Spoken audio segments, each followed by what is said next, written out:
നേരെ ആ ഒരു ലെവലിലാണ്. പിന്നെ സെയിൽസ്മാൻമാർക്ക് തോന്നിയാൽ മതി എപ്പോൾ വേണമെങ്കിൽ വരാം, ഇപ്പോൾ വേണമെങ്കിൽ ഒരു ഗ്രൂപ്പിസാണ്. മലയാളികൾ വേറെ ഇവന്മാർ വേറെ ആ ഒരു ടൈപ്പിലേക്ക് ഇവിടെ മാറിയിട്ടുണ്ട്. നിങ്ങൾ വേണമെങ്കിൽ ക്യാമറ വന്ന് അന്വേഷിച്ചു കൂടി എന്നൊക്കെ പറഞ്ഞിട്ട് ഒരാഴ്ച മുമ്പ് ഇത് ചെക്ക് ചെയ്തിട്ടാണ് ഒരുത്തനെ പുറത്താക്കിയത്.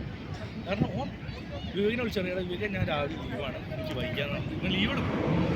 വിവേക സമയത്തിന് 10 മണിക്ക് വരാൻ പറഞ്ഞാൽ 10:30 11 മണിക്ക് വരും. ഒരു രാത്രി ഇതേമാതിരി എനിക്ക് അയ്യോ വയറുവേദന എടുക്കുന്നതാണ് നേരം ഈ കളി കളിച്ചു അവനെ പുറത്താക്കിയത്. തങ്കം കുറേ കാര്യങ്ങൾ പറഞ്ഞു മനസ്സിലൊക്കെ കുറച്ച് ലാഭറും പറഞ്ഞു കുറേ കാര്യങ്ങൾ. അപ്പോൾ ഇപ്പോൾ കുറച്ച് സ്ട്രിക്റ്റാക്കി എഴുതുന്നത്. അപ്പോൾ തങ്കം പറഞ്ഞെന്താ വെച്ചാൽ തങ്കം എത്ര പറഞ്ഞത് ഞാൻ ഡിസിൽക്കാരോട് ഓപ്പണായിട്ട് പറഞ്ഞു ഞാൻ എന്തായാലും ഈ കമ്പനി തുടങ്ങാൻ താല്പര്യം ഈ പോക്കാണെങ്കിൽ ഈ കമ്പനി 2 വർഷം നിൽക്കുള്ളൂ. ഞാൻ പോകുമ്പോൾ നല്ല സെയിൽസ്മാരെ ഞാൻ അത് മൂപ്പർ കട്ട് ചെയ്യും.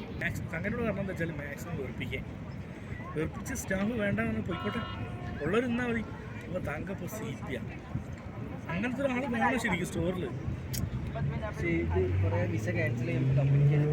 അല്ല വേറൊരു കാര്യമുണ്ട്, ഇവിടെ വിസിറ്റേഴ്സിനുള്ളവർ ഇപ്പോഴും ലിസ്റ്റിലാണ്. ഇപ്പോൾ ഒരുത്തിനെടുത്ത് കളഞ്ഞില്ലേ അവൻ ലിസ്റ്റിലാണുള്ളത്. ഇനിയുണ്ട് അങ്ങനത്തെ 3 ആൾക്കാർ. കമ്പനിക്ക് അത്രയും വിശ്വാസം ഇവന്മാരെ കിട്ടിയാൽ മതി. അത് തങ്കം പറയുന്നുണ്ട് ഇവന്മാരെയും കൂടി കിട്ടി കഴിഞ്ഞാൽ സെറ്റ്. ആ പെണ്ണ് ആ ജോഷ്ണൻ വന്ന പെണ്ണ് ഇവിടുന്ന് പോകണം. ഓട് പോയി കഴിഞ്ഞാൽ മുക്കാലും സെറ്റാണ്. വിവേകനെ ചവിട്ടി മൂലയ്ക്ക് ഇടുന്നതാണ്. അതുപോലെ വെങ്കിനെ ഷോപ്പിൽ പോയിട്ട് ആരും മൈൻഡ് ചെയ്യുന്നില്ല. പക്ഷെ എനിക്ക് സപ്പോർട്ടല്ലേ നമുക്ക് ഇവിടേക്ക് ആരും വരില്ല. കാരണം ഓഫീസിലെ കാര്യങ്ങൾ ഇനിയിപ്പോൾ വെങ്കി ഇവിടുന്ന് പോയി കഴിഞ്ഞാൽ അത് സത്യം പറഞ്ഞാൽ വെങ്കിനെ എനിക്ക് വേണം ചവിട്ടി വേണം പുറത്തിടാം. പക്ഷെ ഞാനത് തെണ്ടിത്തരം കാണിക്കാത്തതുകൊണ്ടാണ്. കാരണം ഞാൻ വെങ്കിനെ ചവിട്ടി പുറത്തേക്ക് ഇട്ടിട്ട് എനിക്ക് വേണത് വെങ്കിനെ നെഞ്ഞത്ത് വേറെ ആരും.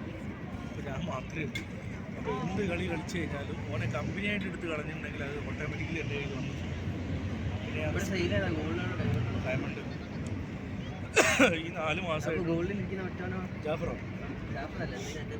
സജ്മലോ സജ്മൽ അങ്ങനെ തന്നെ ഗോൾഡ് ചെയ്യാനും ഡയമണ്ട് ചെയ്യാനും 2 ആൾക്കാരാണ്. സജ്മൽ ഇപ്പോൾ 12 ദിവസം നാട്ടിൽ പോയി വന്നല്ലേ. എന്താണെന്നറിയോ എൻ്റെ സ്മൂത്തായി ഓടിക്കഴിഞ്ഞാൽ എൻ്റെ വില ഇവിടെ ഞാൻ ഗോൾഡ് ചെയ്യാൻ സ്മൂത്താക്കി. ഓനില്ലെങ്കിൽ നടത്തേണ്ട രീതി വന്നാൽ ഇവിടെ വില കൊടുക്കും. ഞാനും സജ്മലും കൊണ്ട് കൊടുത്തില്ല. കാരണം ഗോൾഡ് ചെയ്യാനുണ്ടായിരുന്നു. പിന്നെ അതിൽ ഷാൻ ഇടയ്ക്കിടയ്ക്ക് പറയും അഖിലേഷ് മാർക്കറ്റിന് ഓക്കെയാണ്, ഓനെങ്ങനെ പരിപാടിക്ക് കൊണ്ടാണോ ഓൻ്റെ പ്ലാനാണ് ഓനാണ് ഇങ്ങനെ പറയുന്നത് നമുക്ക് ഷാൻ ഇടയ്ക്കിടയ്ക്ക് പറയും. അങ്ങനെയാണ് എന്നോട് പറഞ്ഞത് എന്ത് പ്രോഗ്രാം ഉണ്ടെങ്കിലും ഓനൊക്കെ കൊണ്ടുപോയാൽ മതി. അങ്ങനെയാണ് എൻ്റെ ബേസിക്കായിട്ട് നമ്മളടുത്തൊക്കെ ഒന്ന് സംസാരിക്കുന്നു. ഞാനന്ന് ലീവ് ഞാൻ ഇങ്ങനെ കേബിളിൽ കയറിയിട്ട് ദിവസം പക്ഷെ എന്താ പരിപാടി ഞങ്ങളൊരു കല്യാണം ഉണ്ട് ദിവസത്തെ